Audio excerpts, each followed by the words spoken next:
अस्सलामुअलैकुम my YouTube family, कैसे हैं आप सब लोग। आप सब लोगों को वेलकम टू किचन एक्सप्लोरर। और आज हम बनाने जा रहे हैं पीनट बर्फ़ी, वो भी मेरे स्टाइल में। तो जल्दी जल्दी इंग्रेडिएंट्स को देख लेते हैं। सबसे पहले मैंने लिए हैं मेजरिंग 2 कप पीनट्स लिए हैं। ये मैंने छीले हुए लिए हैं, अगर छीले हुए नहीं हैं तो भी हम ड्राई रोस्ट करते हैं, तो उसके बाद हम इसे आराम से पील कर लेते हैं।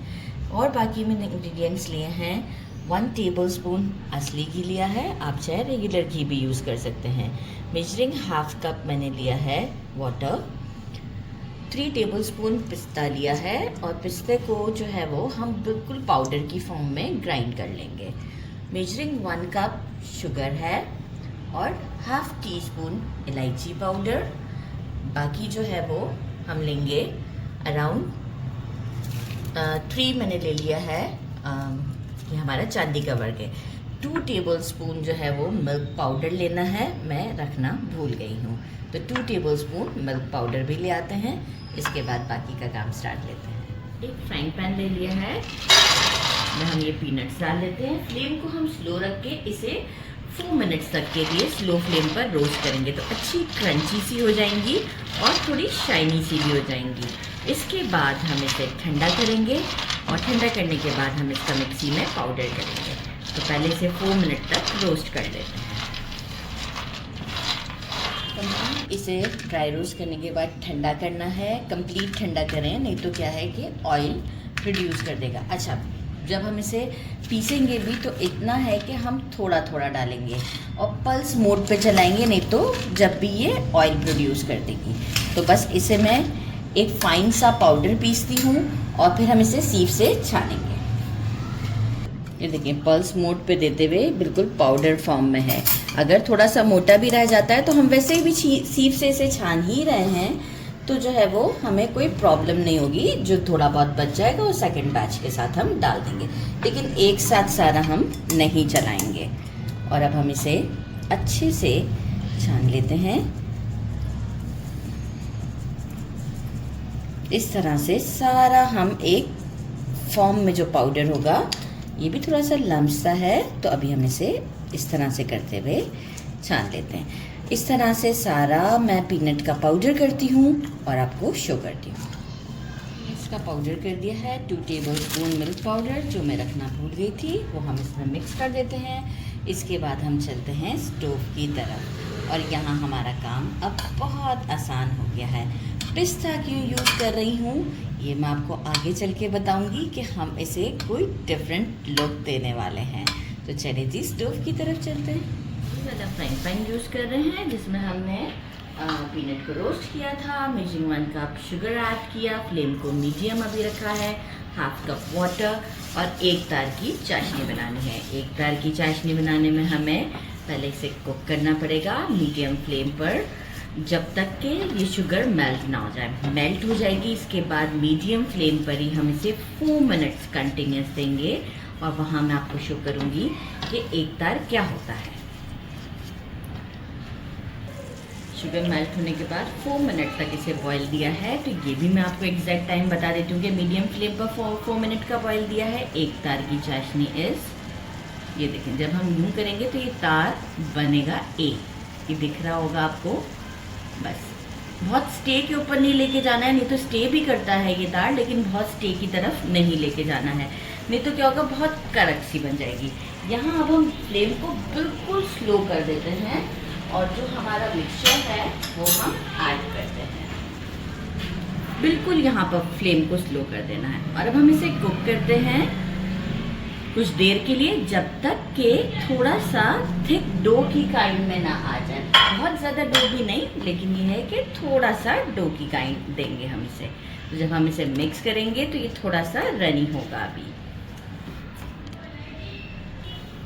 स्लो फ्लेम पर 3 to 4 मिनट हो चुके हैं। इसकी निशानी ये है कि देखें, पैन के साथ छोड़ रहा है अपने आप को, आप देख सकते हैं, ये एक परफेक्ट इसकी निशानी है। अभी भी फ्लेम हमारा स्लो पर ही है। यहाँ अब हम एक काम करते हैं कि जो हाफ टी स्पून इलायची, तो एज़ यूजुअल मेरे घर में आपको मैंने पहले ही बताया कैमरामैन की लड़ाई होना शुरू हो जाती है, तो मैंने इसे 1/4 टीस्पून कर दिया है, राइट। और जो घी था वो भी हम इसी स्टेज पर इसमें ऐड कर देते हैं, और अराउंड हम इसे चलाते हैं 2 मिनट के लिए। और इसके बाद मैं इसे 2 मिनट के बाद काउंटर पर ले आती हूँ। बटर पेपर रख लिया है मैंने और इसके बाद हम इसे नीट करेंगे। तो ये मोमेंट मैं आपको जल्दी से बता देती हूँ कि यहाँ हमने इसे बटर पेपर पर डाल दिया है, क्योंकि मैं टाइम ज़्यादा नहीं दे सक रही थी, इस वजह से ड्यूरिंग अजान मुझे ये बताना पड़ गया। तो बस यहाँ हमने जैसे ये कर लिया। अब हम क्या करेंगे, ये स्क्रैपर लिया और इसे थोड़ा थोड़ा बटर पेपर पर ही हम डो नीडिंग, क्योंकि गर्म बहुत है, तो इस तरीके से करते हुए हम थोड़ा सा इसे चलाते रहेंगे तो ये डो की फॉर्म में आ जाएगा। थोड़ा ठंडा भी हो जाएगा तो खुद से भी आ जाएगा। रैपर के बाद थोड़ी देर में ये नॉर्मल हो जाएगा। तो इस तरीके से करके इसी पेपर से, क्योंकि गर्म होता है तो हम डायरेक्ट हाथ नहीं लगा सकते। अब इस तरह से डो को देखिए मैंने नीट करते हुए, अभी भी थोड़ा सा गर्म है लेकिन ये आप देख सकते हैं स्मूथ सा हो जाता है 2 से 4 मिनट। एक बड़ा सा हमने इसका पेड़ा बना लिया है। थोड़ा सा हम क्या करेंगे, घी को यहाँ स्प्रेड करते हैं और थोड़ा सा इसके ऊपर भी लगा देते हैं ताकि जो है वो हमें बेलने में आसानी हो। यहाँ अब हम इसे बेलते हैं, साइडों से हम कट कर देंगे। गर्मा गर्म में ही ये सारा काम हमें करना है। साइडों से हम कट कर सकते हैं, बहुत थिन भी नहीं बनानी है और बहुत थिक भी नहीं रखनी है। जब हम बेलेंगे तो उस वक्त थोड़ा सा क्रैकी सा फील होगा, लेकिन जैसे ही स्मूथ आपका चलने लगेगा हाथ तो वो खुद से एडजस्ट कर लेगा अपने आप को। साइडें मैं वैसे ही कट कर दूंगी। गुड इनफ है,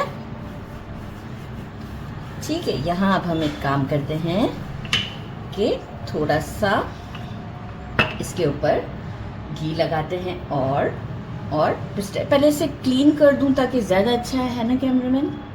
अब हम इस पर, मैंने साइडें कट कर दी हैं, पिस्ता लगाते हैं।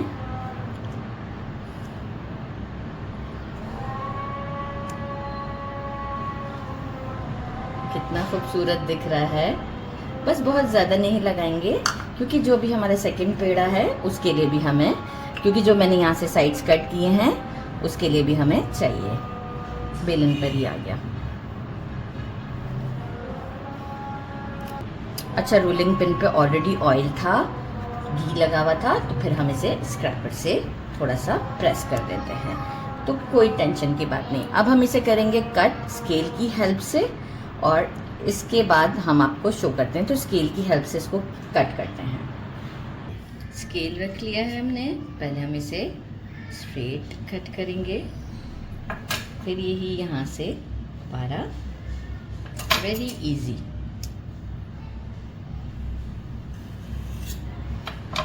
ये सब काम गरम में ही होगा। लाइक ये कि थोड़ा थोड़ा तो ठंडा डेफिनेटली हो जाएगा, हम इतना काम कर रहे हैं तो, लेकिन ये कि कटिंग भी इसी वक्त ही होगी।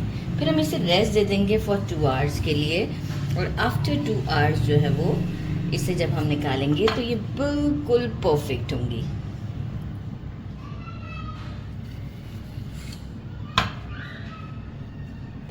सारे मैंने स्ट्रेट कट कर दिए। अब इस कॉर्नर से इस कॉर्नर पर हमने रूलर को रखा है और ऐसे चलाएंगे नाइफ। अब अगेन इतना ही पार्ट इस तरीके से दोबारा हम उस साइड को भी कर लेंगे, रूलर को ऑपोजिट डायरेक्शन में घुमा के। 1 आवर दे दिया है मैंने, 2 आवर्स की ज़रूरत ही नहीं पड़ेगी। आप देख सकते हैं कितनी इजीली ये हमारी निकल रही है। ज़बरदस्त सी हमारी कतलियाँ रेडी हैं।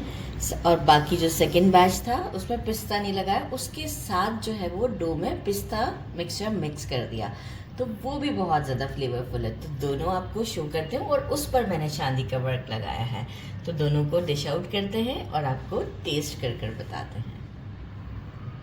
डिश आउट कर दिया है, जिसमें पिस्ता मिक्स किया था और क्या कहते हैं चांदी का वर्क लगाया था वो भी है, और ये वाली भी हमारी है। अच्छा जनाब, इसे मैं अब आपको तोड़ कर दिखाऊं। ये देखिए सॉफ्ट, दोनों ही बहुत सॉफ्ट हैं। ट्राई करते हैं। बिस्मिल्लाहिर्रहमानिर्रहीम।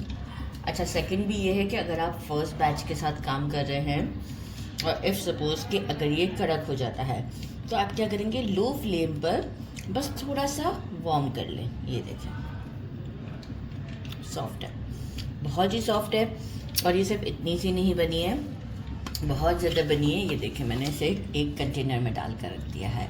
अब मैं इस पर लिड लगा दूँगी और ये सारी हमारी ज़बरदस्ती रेडी हैं। तो ज़रूर ट्राई कीजिएगा, बिल्कुल काजू कतली से रिजेंबल टेस्ट है इसका और बहुत टेस्टी है। तो ज़रूर ट्राई कीजिएगा। मेरे चैनल को लाइक और सब्सक्राइब करना नहीं भूलिएगा। अपना ख्याल रखिएगा। अल्लाह हाफिज़।